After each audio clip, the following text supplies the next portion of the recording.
$1.87. That was all.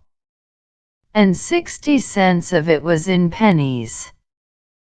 Pennies saved 1 and 2 at a time by bulldozing the grocer and the vegetable man and the butcher until one's cheek burned with the silent imputation of parsimony that such close dealing implied. 3 times Della counted it. $1.87.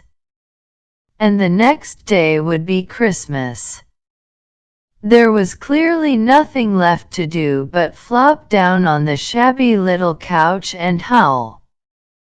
So Della did it. Which instigates the moral reflection that life is made up of sobs, sniffles, and smiles, with sniffles predominating.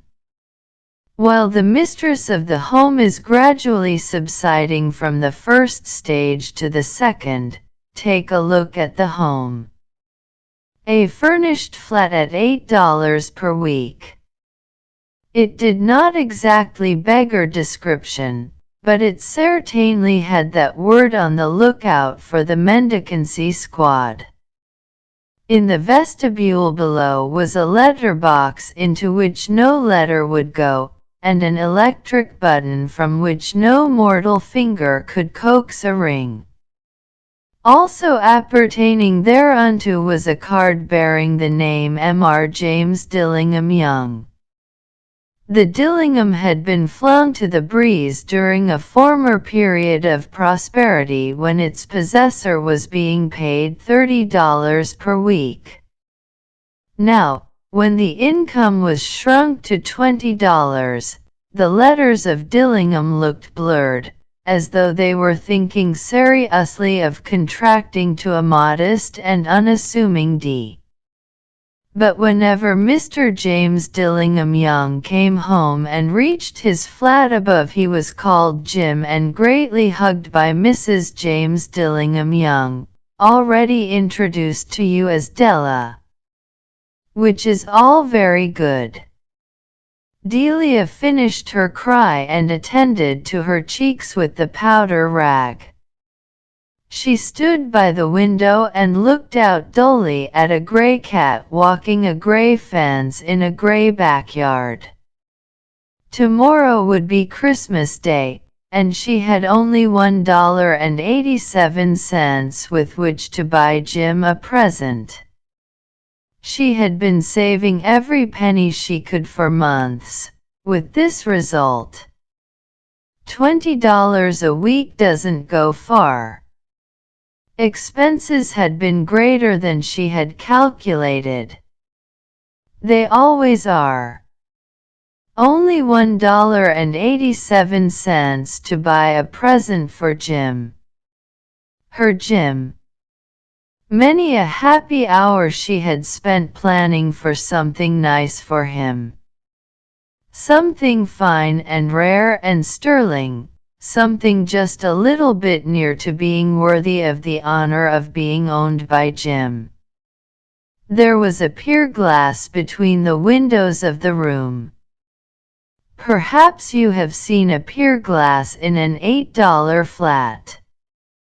A very thin and very agile person may, by observing his reflection in a rapid sequence of longitudinal strips, obtain a fairly accurate conception of his looks. Della, being slender, had mastered the art. Suddenly she whirled from the window and stood before the glass. Her eyes were shining brilliantly, but her face had lost its color within 20 seconds.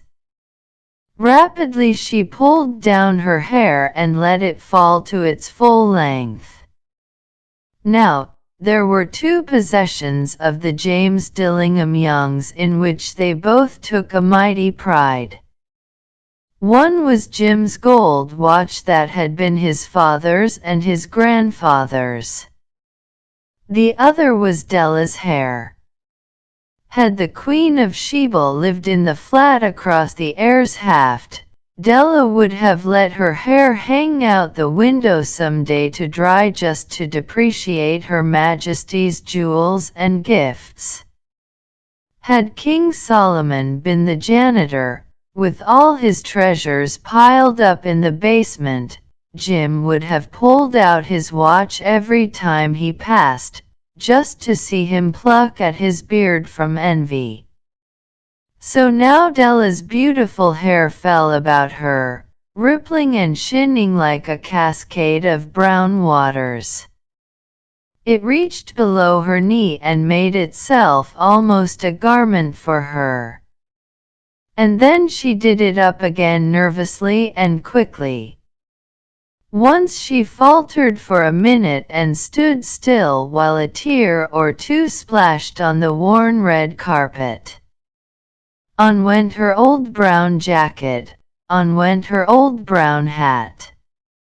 With a whirl of skirts and with the brilliant sparkle still in her eyes, she fluttered out of the door and down the stairs to the street. Where she stopped the sign read, Madame Sofronie. Hair goods of all kinds. One flight up Della ran, and collected herself, panting. Madam, large, too white, chilly, hardly looked the Sofronie. Will you buy my hair? Asked Della. I buy hair, said Madam. Take your hat off and let's have a sight at the looks of it. Down rippled the brown cascade. $20, said Madam, lifting the mass with a practiced hand. Give it to me quick, said Della.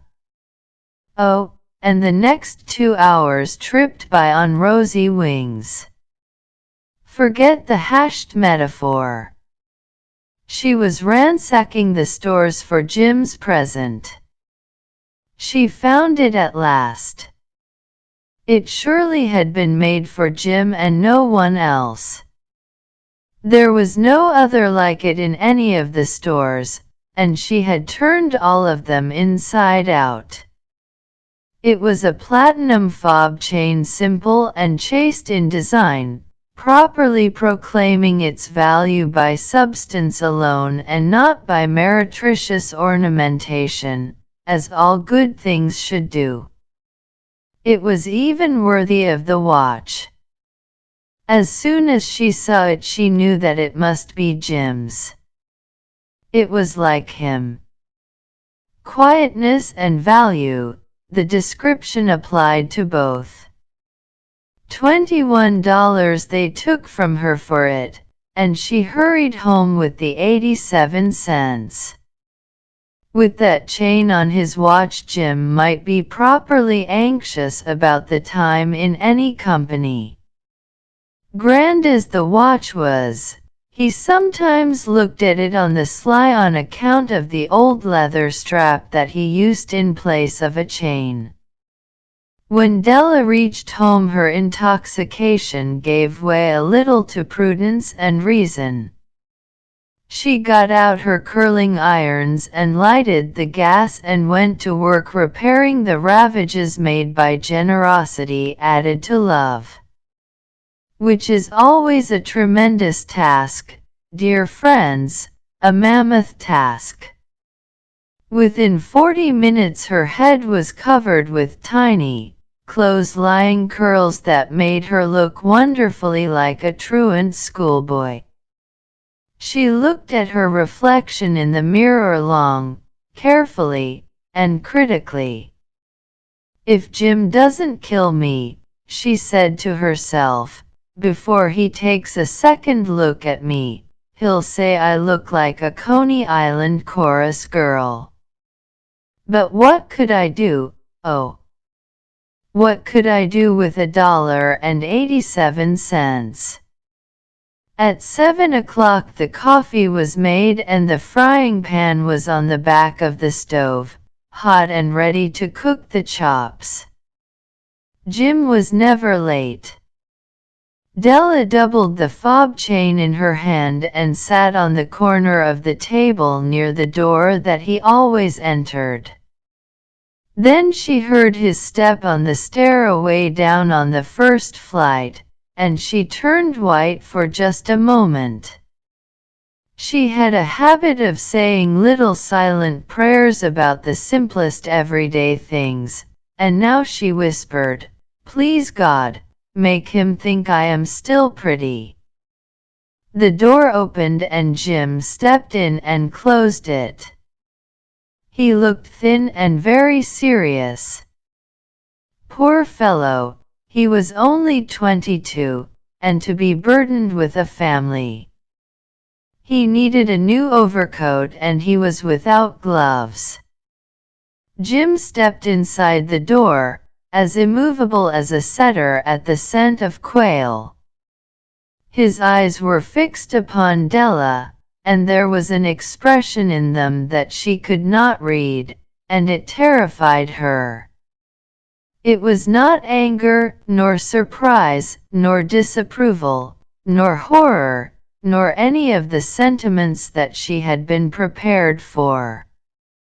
He simply stared at her fixedly with that peculiar expression on his face. Della wriggled off the table and went for him.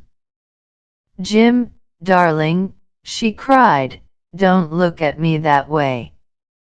I had my hair cut off and sold it because I couldn't have lived through Christmas without giving you a present. It'll grow out again, you won't mind, will you? I just had to do it. My hair grows awfully fast. Say Merry Christmas, Jim, and let's be happy. You don't know what a beautiful, nice gift I've got for you." "You've cut off your hair?" asked Jim, laboriously, as if he had not arrived at that patent fact yet even after the hardest mental labor. "Cut it off and sold it," said Della. "Don't you like me just as well, anyhow? I'm me without my hair, ain't I?" Jim looked about the room curiously. "You say your hair is gone," he said with an air almost of idiocy. "You needn't look for it," said Della. "It's sold, I tell you, sold and gone, too. It's Christmas Eve, boy. Be good to me, for it went for you. Maybe the hairs of my head were numbered," she went on with a sudden serious sweetness, "but nobody could ever count my love for you. Shall I put the chops on, Jim?" Out of his trance Jim seemed quickly to wake. He enfolded his Della. "For 10 seconds let us regard with discreet scrutiny some inconsequential object in the other direction. $8 a week or $1 million a year, what is the difference? A mathematician or a wit would give you the wrong answer. The Magi brought valuable gifts, but that was not among them. This dark assertion will be illuminated later on." Jim drew a package from his overcoat pocket and threw it upon the table. "Don't make any mistake, Dell," he said, "about me. I don't think there's anything in the way of a haircut or a shave or a shampoo that could make me like my girl any less. But if you'll unwrap that package you may see why you had me going a while at first." White fingers and nimble tore at the string and paper. And then an ecstatic scream of joy, and then, alas! A quick feminine change to hysterical tears and wails, necessitating the immediate employment of all the comforting powers of the lord of the flat. For there lay the combs, the set of combs, side and back, that Della had worshipped for long in a Broadway window. Beautiful combs, pure tortoiseshell, with jeweled rims, just the shade to wear in the beautiful vanished hair. They were expensive combs, she knew, and her heart had simply craved and yearned over them without the least hope of possession. And now they were hers, but the tresses that should have adorned the coveted adornments were gone. But she hugged them to her bosom, and at length she was able to look up with dim eyes and a smile and say, "My hair grows so fast, Jim." And then Della leaped up like a little singed cat and cried, "Oh, oh!" Jim had not yet seen his beautiful present. She held it out to him eagerly upon her open palm. The dull precious metal seemed to flash with a reflection of her bright and ardent spirit. "Isn't it a dandy, Jim? I hunted all over town to find it. You'll have to look at the time 100 times a day now. Give me your watch. I want to see how it looks on it." Instead of obeying, Jim tumbled down on the couch and put his hands under the back of his head and smiled. "Dell," said he, "let's put our Christmas presents away and keep 'em a while. They're too nice to use just at present. I sold the watch to get the money to buy your combs. And now suppose you put the chops on." The Magi, as you know, were wise men, wonderfully wise men, who brought gifts to the babe in the manger. They invented the art of giving Christmas presents. Being wise, their gifts were no doubt wise ones, possibly bearing the privilege of exchange in case of duplication. And here I have lamely related to you the uneventful chronicle of two foolish children in a flat who most unwisely sacrificed for each other the greatest treasures of their house. But in a last word to the wise of these days, let it be said that of all who give gifts these two were the wisest. Of all who give and receive gifts, such as they are wisest. Everywhere they are wisest. They are the Magi,